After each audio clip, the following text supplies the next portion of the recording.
दोस्तों नमस्कार। मैं मदन लाल मधु। अंजू चौधरी अन्नू जो कि करनाल हरियाणा की वासी हैं, वरिष्ठ साहित्यकार हैं। साहित्य की विभिन्न विधाओं में उन्होंने अपनी धारदार लेखनी चलाई है और उनका हाल ही में प्रकाशित उपन्यास वीमेन सोलो ट्रैवलर्स, ये उपन्यास मेरे हाथों में है। इस उपन्यास पर डॉक्टर राधेश्याम भारती जो लघु कथाकार हैं, कहानीकार हैं, कवि भी हैं, उन्होंने इस उपन्यास वीमेन सोलो ट्रैवलर्स को बहुत बारीकी से पढ़ा और उनकी बारीक निगाहों से जो विचार छनकर आए, आज मैं मदन लाल उन्हीं विचारों को आपके समक्ष रखने जा रहा हूं। डॉक्टर भारती जी ने इस उपन्यास पर अपने विचारों को जो शीर्षक दिया है वो कुछ यूं है: अपनों ही के हाथों छली गई नारियों की व्यथा कथा, विमेन सोलो ट्रैवलर्स। भारती जी लिखते हैं, ईश्वर ने स्त्री और पुरुष दोनों को एक समान बनाया है, परंतु भारतीय समाज पितृसत्तात्मक समाज होने के कारण पुरुष का वर्चस्व इसमें शुरू से ही कायम रहा है। इसके विपरीत स्त्री सर्वगुण संपन्न होने पर भी उसके गुणों को कम आंका जाता रहा है और कभी कभी तो अनदेखा ही कर दिया जाता है। आज हम सभ्य समाज होने के कितने भी दावे करें, विश्व गुरु बनने की शेखियां बघारें, भारतीय संस्कृति को कितना ही महान बताने का दंभ भरें, पर नारी के प्रति पुरुष की सोच आज भी कहीं ना कहीं संकुचित ही रही है। लेखिका अंजू चौधरी अन्नू ने इस उपन्यास वीमेन सोलो ट्रैवलर्स में जहां पुरुषों के दोगले चरित्र को व्यक्त किया है, तो वहीं उन द्वारा शोषित नारियों की मनःस्थिति, उनके अंतर्द्वंद्वों का चित्रण बड़ी ही मार्मिकता के साथ अभिव्यक्त किया है। यदि उपन्यास के शीर्षक की बात करें तो इसको नाम दिया है वीमेन सोलो ट्रैवलर्स, अर्थात सफर में अकेली औरतें। यह उपन्यास वैसे तो सफर में चल रही औरतों की कहानी है जो प्रतिभावान, कर्तव्यों के प्रति समर्पित एवं स्वावलंबी होने के बावजूद आज वे अकेली खड़ी हैं। उनके जख्मों पर मरहम लगाने वाला कोई नहीं है। लेखिका ने उनकी दर्द भरी कहानी उनकी ही जुबानी सुनवाई है। वे अपने अपने हिस्से की सुनामी सुनाती हैं। हर किसी की भाषा और स्थान अलग अलग हो सकते हैं, पर दर्द और भावनाएं सबकी एक जैसी होती हैं। एक एक दास्तां सुन पाठक अंदर तक खिल जाता है। वैसे भी लेखिका ने इस उपन्यास को बुना ही इतनी खूबसूरती से है कि पाठक को लगता है कि वह उपन्यास पढ़ नहीं रहा, बल्कि उसकी आंखों के सामने जैसे कोई चलचित्र ही चल रहा है। लेखिका पात्रों का चरित्र चित्रण करते हुए उनमें इस कदर डूब जाती हैं कि ऐसा लगता है जैसे लेखिका पर काया में प्रवेश कर गई हों। औरतों की निजी जिंदगी से जुड़ी बातों एवं उनके मनोभाव, उनकी अनुभूति वो पाठकों को करवाती हैं। उपन्यास में कहीं से भी बनावटीपन नजर नहीं आता। लेखिका की लेखनी की परिपक्वता स्पष्ट नजर आती है। आई भी क्यों? उनकी लेखनी से अब तक एरी सखी, जो कि काव्य संग्रह है, ठहरा हुआ समय, ये भी काव्य संग्रह है, मुझे मंजिलों की तलाश है, कथा संग्रह, आलू चाट वाले के संग पापा की मीठी यादें एवं किशोरावस्था की अन्य कहानियां, ये भी कथा संग्रह, क्षितिजा एक काव्य संग्रह, इनके पहले से प्रकाशित हो चुके हैं और प्रशंसित भी। यदि इस उपन्यास के तत्वों पर बात करें तो इसका कथानक कोरोना काल के बाद ट्रेन एवं टैक्सी का सफर कर रही औरतें जो दिल्ली से शुरू होकर भोपाल पहुंचती हैं, इसी सफर में नारी पात्र बिंदु, तन्वी, मंजीत, मीरा, रमन और भाभी अपने जीवन के उस सच को उजागर करती हैं जो उन्होंने आज तक अपने अंदर ही दफन कर रखा था। ऐसे में इस उपन्यास में लेस्बियन, होमोसेक्सुअल, गे आदि शब्दों से वास्ता पड़ना स्वाभाविक ही है। लेस्बियन यानी समलैंगिकता का रोग जिसे लग जाता है, वह नशेड़ी की तरह उसकी गिरफ्त में फंसता चला जाता है। वह इस बात से बेखबर हो जाता है कि समाज उसके बारे में क्या कहेगा, उसका परिवार क्या सोचेगा। और एक समय ऐसा आता है कि वह अपने साथी के बगैर रह ही नहीं सकता। ऐसे पात्र किस वेदना से गुजरते हैं, उसका एक एक शब्द उस वेदना का एहसास करवाता है। उपन्यास की दूसरी पात्र तन्वी एक जगह कहती है, साला जीवन में सपने देखने ही नहीं चाहिए। Tanvi the best female comedy artist होने के बावजूद सभी पुरुष उसकी कला को तवज्जो न देकर उसकी देह की सुंदरता पर ही गिद्ध दृष्टि जमाए रहते हैं।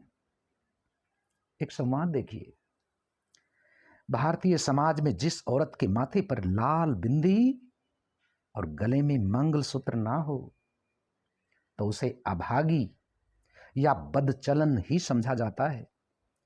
और मैं तो वैसे भी रंगमंच से जुड़ी हुई थी, सबकी गिद्ध सी नजरें हमेशा मुझे दबोचने के लिए तैयार रहती थी। ऐसे घाघ पुरुष उसे अपनी पत्नी बना लेने पर भी उसकी भावनाओं को नहीं समझते। तन्वी का पति सुबोध भौतिकवादी चकाचौंध में डूबकर सारी हदें पार कर देता है, कमरे की प्राइवेसी को बाजार में लाकर खड़ा कर देता है। तन्वी का प्यार मोहित, वो भी उसे धोखा देता है। और ऐसी स्त्री जिसने दिन रात परिश्रम कर अपना नाम कमाया, अपने साथ छल कैसे बर्दाश्त करेगी वह।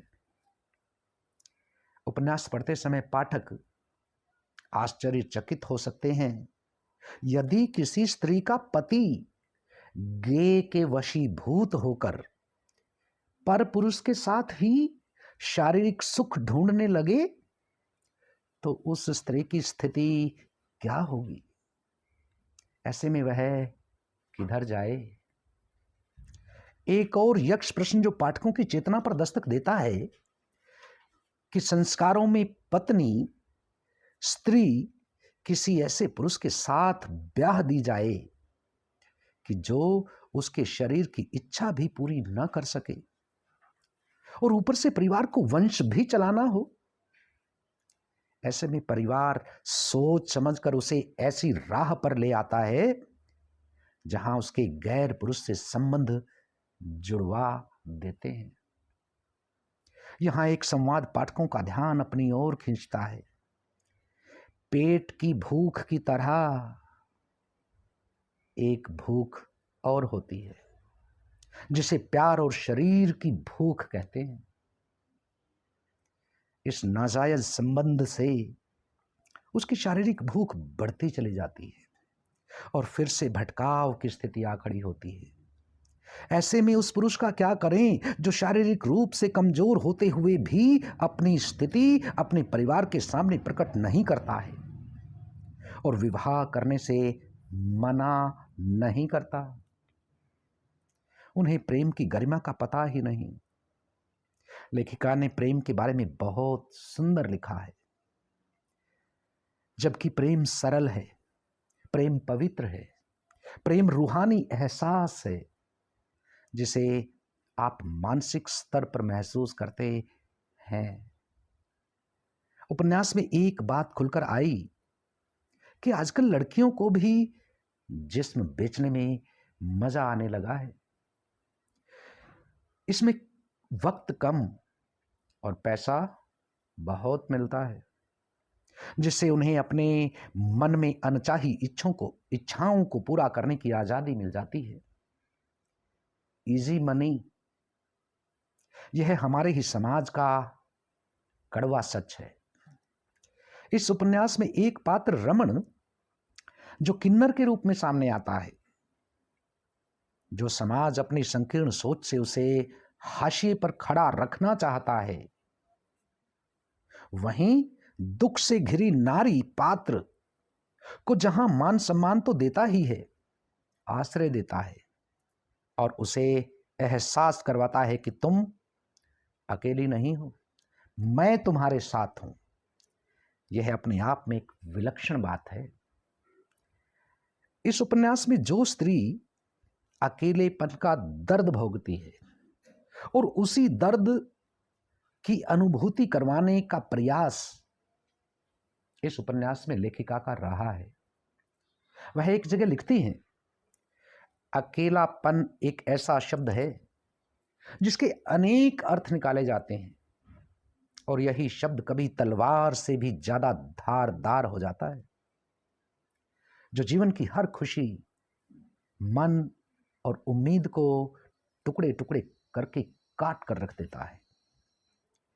पाश्चात्य संस्कृति का अंधा अनुकरण कर रही युवा पीढ़ी लिव इन रिलेशनशिप में रह रही है, पर लेखिका के विचार हैं लिव इन रिलेशनशिप जो अपने जोरों पर है, पर उसके अंजाम से हम सब वाकिफ हैं। कोई भी माँ बाप अपने बच्चों को इस फैसले से कभी खुश नहीं होता। उपन्यास में हिंदी भाषा के साथ अंग्रेजी के शब्द बहुतायत में प्रयोग हुए हैं। लेखिका ने इन अंग्रेजी के शब्दों का हिंदी अनुवाद भी साथ ही रखा है, जिससे पाठक आसानी से समझकर उसके भाव को सहजता से ग्रहण कर जाता है। उपन्यास में देश काल के अंतर्गत लेखिका ने गोल्ड कोस्ट, मेलबर्न आदि की संस्कृति, लोगों की दिनचर्या आदि का रोचक वर्णन किया है।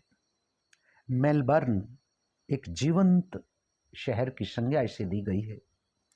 ऑस्ट्रेलिया में 6 बजते ही मार्केट बंद हो जाती है। पात्र दूसरे देश में है, वहां म्यूजिक बज रहा है।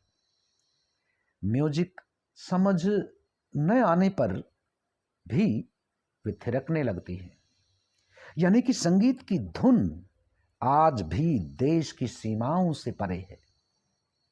यह उपन्यास समाज से क्षीण होते मानव मूल्यों की कहानी है। अहमग्रस्त पुरुष की संकीर्ण सोच है और दिखावे की दुनिया में डूबे समाज की दकियानुसी सोच भी है।